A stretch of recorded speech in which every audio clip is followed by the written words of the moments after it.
What's going on, guys? It's Elias. Welcome back to the channel. Thanks for tuning in today. As we see, we are looking at the 335D because we're going to be talking about whether or not a high mileage or used or old BMW is really a money pit. We're going to go over the cost of this car in detail throughout the years that I've owned it, and I've owned it for over 6 years now.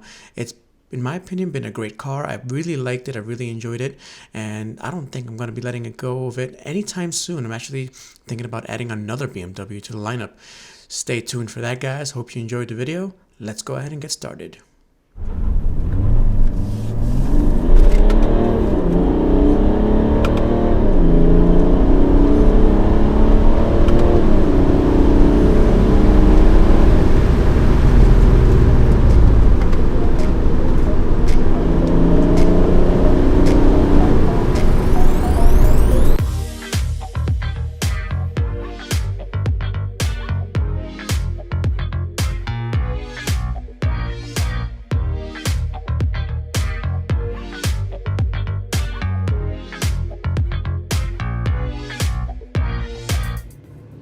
So let's specifically talk about my 335D. Now, this is actually one of the more complex E90s out there, and the E90 series I think is my favorite 3 series that BMW has ever made. I made a video about that. I'll put a link in the description for that video.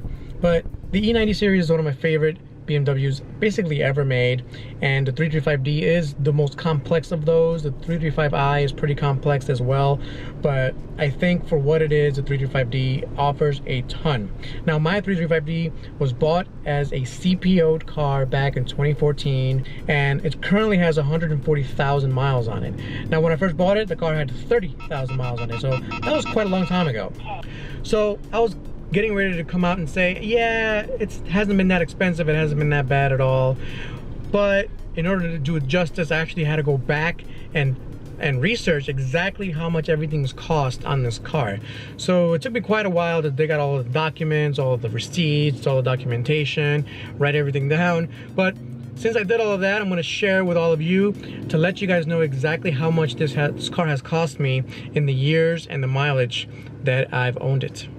So obviously we're going to go through a bunch of cost and data. If that's not your bag, this may not be your video, but I wanted to be very specific. So I bought this car for about $28,000. This was CPO'd with 30,000 miles. It had like 35,000 miles or something like that. It was an off-lease vehicle, one owner. We are the second owner of this car. So now we're starting with $28,000. Not too bad if you ask me. The depreciation hit that these BMWs take when they're brand new, it is immense, enormous. There's very few BMWs that don't depreciate like that. I'm talking about the BMW 1M possibly, and some of the rarer BMWs don't depreciate that much. But this is just a 3 Series and a diesel one at that, so it depreciates. So soon after we bought it, we went ahead and did a delete, an ABC delete and a tune. It was basically like 4 months since we bought it. We took it to J Bull Diesel. He no longer is in Albany. I think he moved to Virginia or something. But back then he had his own X5 diesel and a 335D as well, and he was doing deletes as well in his shop. And that cost me about $3,000. I got a BPC, a Beamer Performance Tune, and they deleted the DPF, the EGR, so $3,000 for that. And you have to really do the ABC delete if you're going to make sure this car is going to be reliable for you. This car without the ABC delete is not a very reliable vehicle. So let's go down the list here. So $500 for a transmission fluid flush. It costs $700 if you don't do it yourself. $500 for just the parts, basically $400 to $500. Let's go on the high side. $500 for that. About $250 for 4 fuel filters. That's what it costs to change the fuel filters every 2 to 3 oil changes on this car. That's what is recommended. And it is a diesel car, so you're going to change fuel filters more often, so I included it.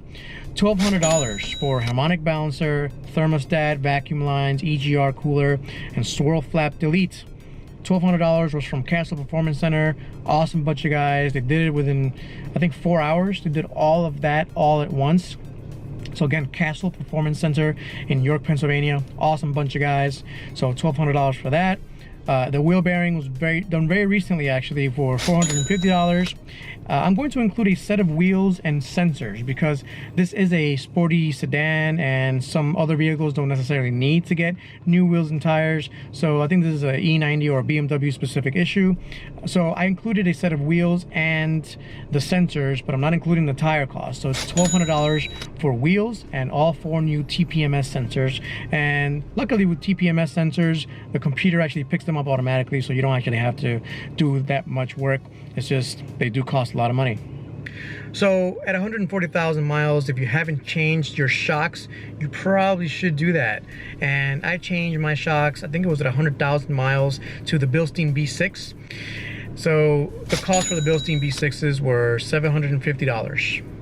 So next up is the battery. Now the battery on this car actually lasted me a long time. So from the manufacturing date to when I switched it out, it was almost 10 years. It was like nine and a half years. Let's say 8 years that battery lasted. That's a really long lasting battery. I did a video on how to make sure your battery lasts as long as possible. I'll put a link in the description for that as well. But I did buy a new one, and that was a semi-expensive battery. It was one of those lithium-ion batteries. That was $450. Of course, brakes and fluid, you should change that often. I think I've only done it once. I don't think I've only done it once. I've done it once. I've changed pads once. That was like 50 or 60 bucks. It was really inexpensive pads. I then immediately changed brake pads. I changed rotors and I changed fluid. So all of that together was $400, and I'm including the original brake pad change that I did. So $400 for brakes, fluids, everything else. Of course, labor was myself. Pretty inexpensive if you ask me. So of course, changing the brake pads and everything else includes the rotors, it includes the sensors. There's a couple of sensors that you have to buy for the brakes. I believe one for the front, one for the back. It lets the computer know when it's time to change your brake pads. You don't always have to get the new sensor. I did just for peace of mind. And then oil changes. I think the 335D requires fairly expensive oil. I use Rotella T6, it's synthetic, and it uses a lot of oil. So I've tallied all of them up.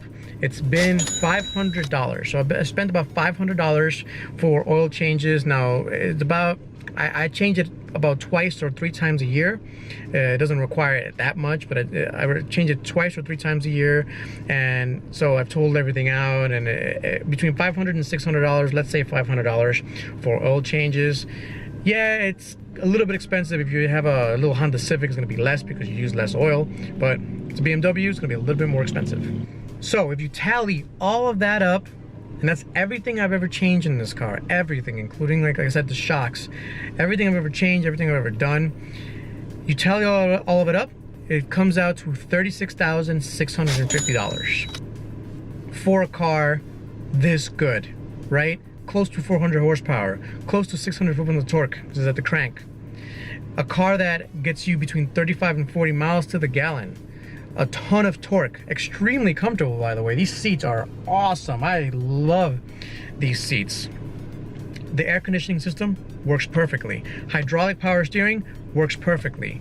The brakes work beautifully. The car actually looks pretty good, as long as you don't look too close and ignore the scratches. It looks really good. The car is extremely good for what it is. So for what is basically the cost of a newer Honda Accord with the 2-liter turbo, you could have gotten this 335D, and this car's not done yet. I can still today sell it for around $8,000, let's say, and the cost for it will be a lot lower if I keep on driving it and use it as a car, use it for other things. Honestly, this car can last me up to 300,000 miles. So the answer to whether this car is a money pit or not, this car specifically, no. There are some caveats though. There are a lot of BMWs out there that are definitely money pits. Any V12 BMW, money pit. Any of the newer BMWs, the 4-cylinder 4-bangers with turbos in them, I am going to call it now, they're going to be money pits. The inline 6 turbos, the older inline 6 turbos, they're kind of money pits. They can make a lot of power for cheap, but they are maintenance hogs, I'll tell you that. Some of the older 5 Series with the V8s in them, those V8s are junk. The Nicosil and the Alusil thing, look it up. Junk. actually most of the V8s that they make, even the newer ones, I would consider money pits. I would not bet my money that they're going to be long-lasting vehicles. So if you want a reliable car that's going to take you a long time to wear out, the 335D is a great candidate. The E90 328i is a great candidate. I think the 5 Series, the 535D is a great candidate. The 528i is a great candidate. I mean, these are very, very reliable vehicles. If you're gonna buy, like I said, an 850i with the V12 that costs $4,000, let's say you find one, get ready to spend $30,000 to get the thing to run. I'm not joking. Those things are money pits. So yes, some of the things are gonna cost a lot of money. Some BMWs are definitely money pits, but I would not count the 335D amongst them. To finally answer the question, are BMWs money pits? They can be, but not all of them are. Let me know what you guys think in the comments. Let me know what you guys think, if I'm wrong, or if you know of any other BMW models that I did not talk about that are not money pits. I'm thinking maybe the E30 3 Series, the 325 and the 318s. Those are pretty nice. Those are pretty reliable. E36, the 325i's was reliable. The 318 Ti's. I mean, I can go on and on with the different models that I think are pretty reliable. There are also some that are not. I'll make a whole separate videos on the junk that BMW's made and on the gems that they've made. I'll make a whole separate list. But for now, I'll leave you guys with this.